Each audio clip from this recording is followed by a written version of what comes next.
देखिए, एक रिलेशनशिप है आपका, relationship between radius and degree of curve, ठीक है। इसका एक स्टेटमेंट है, the angle subtended at centre of the curve by a chord of 20 metre is called degree of curve. जहाँ पे आपका आर जो है वो रेडियस ऑफ कर्व है, डी डिग्री ऑफ कर्वेचर है।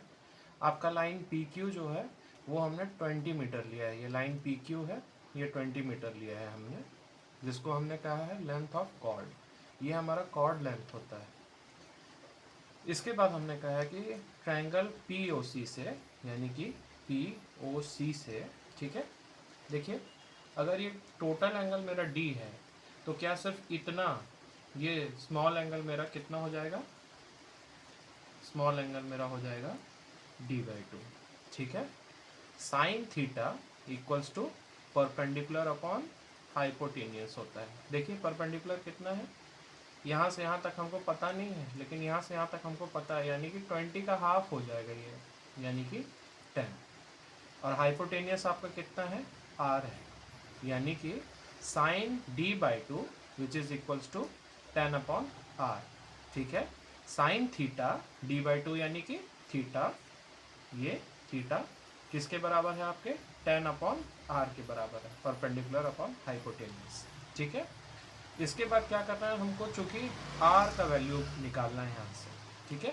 तो आपका r उधर ट्रांसपोज हो जाएगा और साइन d θ/2 यहाँ आ जाएगा, या मैंने गलत बोल दिया, साइन d/2 यहाँ पे आ जाएगा, ठीक है।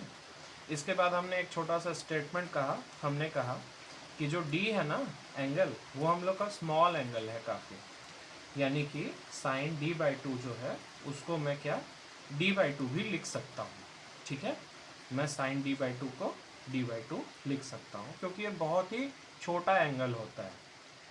तो मेरा एक्सप्रेशन अब क्या हुआ, r इक्वल्स टू 10 में d/2। देखिए यहाँ d/2 के साथ में मैं इंटू 1 डिग्री भी कर सकता हूँ, उसका मतलब एक ही होगा। अगर ये हमारे रेडियन में हमको इसको कन्वर्ट करना है तो हमको क्या लिखना पड़ेगा, 1 डिग्री भी मैं लिख सकता हूँ। कुछ ऐसी चीज़ें हैं जैसे कि पाई इक्वल्स टू 180 डिग्री होता है, 1 डिग्री बराबर π/180 होता है, ठीक है। तो π/180 को मैं यहाँ पे लिख सकता हूँ, जहाँ पे मैंने 1 डिग्री अज्यूम किया है, ठीक है। तो मेरा अब एक्सप्रेशन क्या हो गया, r equals to 10/d/2 into π/180, ठीक है। जब मैंने इसको सॉल्व किया, कैसे सॉल्व करूँगा, डेनोमिनेटर का डेनोमिनेटर क्या होता है, न्यूमरेटर हो जाता है, तो 2 इंटू 180 क्या हो गया, ऊपर चला गया। देखिए डेनोमिनेटर का डेनोमिनेटर 360 होके ये 10 के साथ में मल्टीपल हो गया।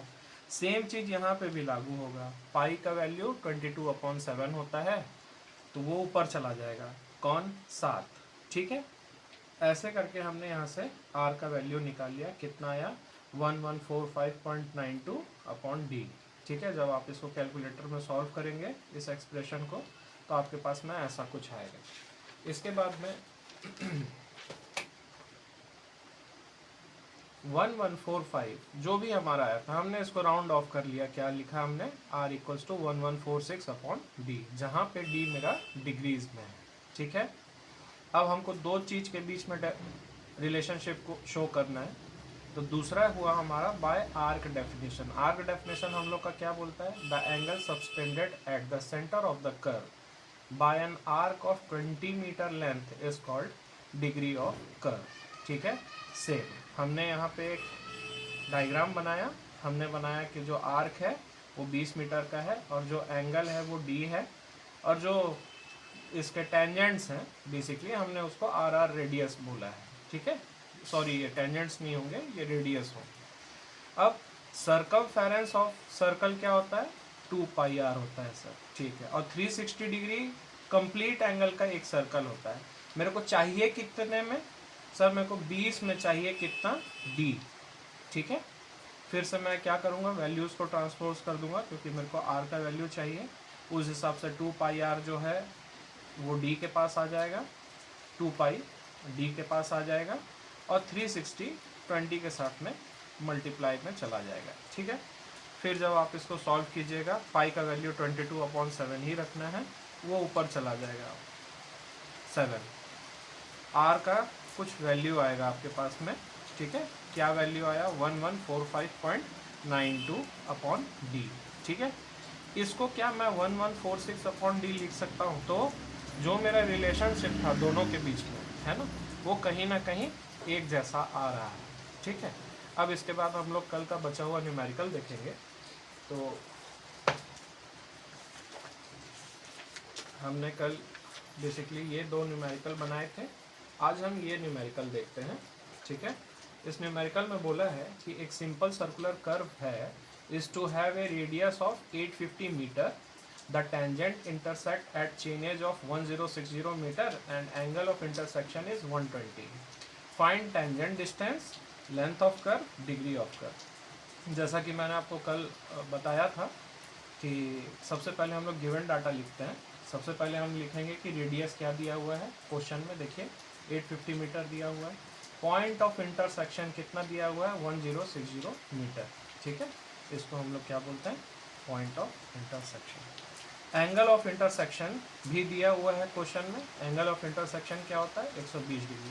आपको याद होगा जब मैं elements of simple circular curve पढ़ा रहा था तो मैंने बताया था इसको बोलते हैं एंगल ऑफ इंटरसेक्शन। कितना होता है ये, 120, ठीक है। निकालना क्या होता है, डिफ्लेक्शन एंगल। ये नहीं पता है मेरे को। अगर ये एक स्ट्रेट लाइन है, ठीक है, इतना एंगल 120 पता है और इतना एंगल निकालना है, क्या करना पड़ेगा उसके लिए, देखिए डिफ्लेक्शन एंगल निकालने के लिए 180 डिग्री से 120 को माइनस करना पड़ेगा, तो आपका डिफ्लेक्शन एंगल फाई निकल जाएगा, कितना, 60 डिग्री, ठीक है। अब हम लोग सबसे पहले निकालेंगे क्या, टेंजेंट डिस्टेंस। टेंजेंट डिस्टेंस का फॉर्मूला कल सर आप बताए थे, t = r tan phi/2 होता है। मैं वैल्यू पुट किया सर, मैं t का वैल्यू निकाला सर, ठीक है। लेंथ ऑफ कर्व बोले थे सर आप, लेंथ ऑफ कर्व का होता है पाई r अपॉन 180। सर मैंने लेंथ ऑफ कर्व निकाल लिया यहाँ से। डिग्री ऑफ कर्व बोले थे सर, अभी हमने रिलेशनशिप में बोला है कि डिग्री ऑफ कर्व निकालने के लिए r बराबर कितना आता है, 1146 अपॉन डी, है ना। d को आप इधर भेज दीजिए, r को आप यहाँ ले आइए, देखिए यहाँ से आपका d निकल जाएगा। अब देखिए ये जो चीज़ है इसमें बहुत सारे बच्चे पूछेंगे कि सर ये कहाँ से आए, ठीक है। कैलकुलेटर ओपन कीजिए, x अपॉन वाई कीजिए, 1146 अपॉन 850, ठीक है। एस डी कीजिए, ये देखिए 1.3482 करके आया है ना। इसके बाद में आप ये डिग्री और मिनट वाला बटन दबा दीजिएगा। देखिए 1 डिग्री 20 मिनट 53 सेकंड करके कुछ आया, 53.65 सेकंड करके आया है। तो आप क्या लिखेंगे, 1 डिग्री 20 मिनट का ये डिग्री ऑफ कर्व है। सेम पॉइंट ऑफ टेंजेंसी, जब हम लोग चेन एज एट ए निकालते हैं तो कैसे निकालते हैं ये सर, तो sir chainage at point of intersection minus tangent length. देखिए हमने वैल्यूज पुट किए हैं जो गिवन थे, point of intersection minus tangent length, इससे मेरा चेन एज एट ए निकल गया। अब मैं चेन एज एट सी निकालूंगा, ये ए निकल गया सर। ये दिया रहता है सर हमेशा पॉइंट ऑफ इंटरसेक्शन, और ये निकालना रहता है सर, ये दोनों पॉइंट्स। इसके मदद से मैं इसको निकालूंगा। Chainage at C equals to chainage at A plus length of curve. Chainage at C जो है वो है आपका 569.26 अभी निकाला है, प्लस लेंथ ऑफ कर्व देखिए 889.67। जब आप इन दोनों वैल्यूज को प्लस करेंगे तो आपके पास में ये वैल्यू आएगा, ठीक है।